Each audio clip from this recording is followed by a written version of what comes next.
बाळासाहेब आंबेडकर साहेबांच्या आदेशानं संपूर्ण महाराष्ट्रभर हे आंदोलन सुरू आहे। आणि मी या ठिकाणी आवर्जून सांगेन की आखाती देशामध्ये जी युद्धजन्य परिस्थिती निर्माण झाली आणि या युद्धजन्य परिस्थितीचे पडसाद खरं तर आपल्या देशामध्ये गॅस टंचाई असेल, इंधन टंचाई असेल, पेट्रोल डिझेल आहे, या पेट्रोल डिझेलचे दर वाढलेले आहेत। आणि आपण पाहतो की रांगाच्या रांगा दिवसभर त्या गॅसच्या एजन्सीच्या समोर या लाईनमध्ये लोक उभी राहिलेले असतात। काही ठिकाणी काही लोकांचा आकस्मिक मृत्यूसुद्धा या लाईनमध्ये उभे राहण्यामुळे उन्हाच्या त्रासामुळे झालेला आहे। खरं तर या देशाचे जे पंतप्रधान आहेत यांनी ह्या युद्धजन्य परिस्थितीमध्ये कोणतीही ठोस अशी भूमिका न घेतल्यामुळं आज या परिणामांना आपल्याला सामोरे जावं लागत आहे।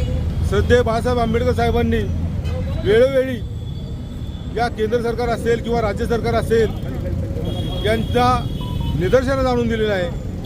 मात्र तरीही या दोन्ही केंद्र आणि राज्य सरकारचं डोळे अजूनही उघडलेले नाहीत। खरी परिस्थिती पाहिली तर या ठिकाणी छोटमोठे हॉटेल व्यवसाय असतील, मेस असेल, हे आता गॅस न मिळाल्यामुळं हे पूर्णपणे बंद पडू लागलेले आहेत। आपण पाहिलं की मुंबईसारख्या शहरामध्ये जो बेकरी व्यावसायिक आहेत हे बेकरी व्यावसायिकसुद्धा आता पूर्ण बेकऱ्या ह्या बंद करण्याच्या मार्गावर आहेत।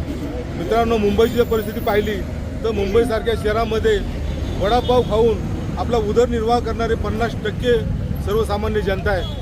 आणि खऱ्या अर्थानं या केंद्र सरकारच्या राज्य सरकारच्या ठोस भूमिका नसल्यामुळं ही सर्वसामान्य गोरगरीब कुटुंबावर अतिशय वाईट अशी वेळ आलेली आहे।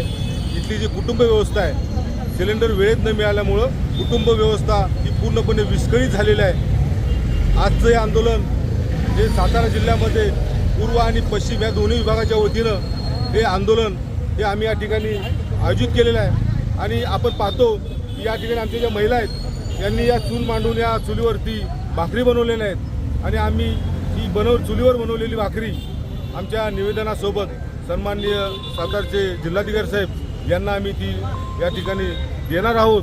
त्यांनी याचा स्वीकार करावा अशी मीडियाच्या माध्यमातून आम्ही तुम्हाला विनंती करणार आहे। आणि ही जी परिस्थिती निर्माण झालेली आहे या परिस्थितीमध्ये या शासनानं, या दोन्ही सरकारनं तात्काळ तोडगा काढावा, अन्यथा भविष्यामध्ये वंचित बहुजन आघाडी आदरणीय बाळासाहेब आंबेडकर साहेबांच्या आदेशानं हे उग्र स्वरूपाचं आंदोलन हे केलं जाईल याची गांभीर्यानं या प्रशासनानं, या केंद्र आणि राज्य सरकारने दखल घ्यावी याची या ठिकाणी मी मागणी करतो। जय हिंद।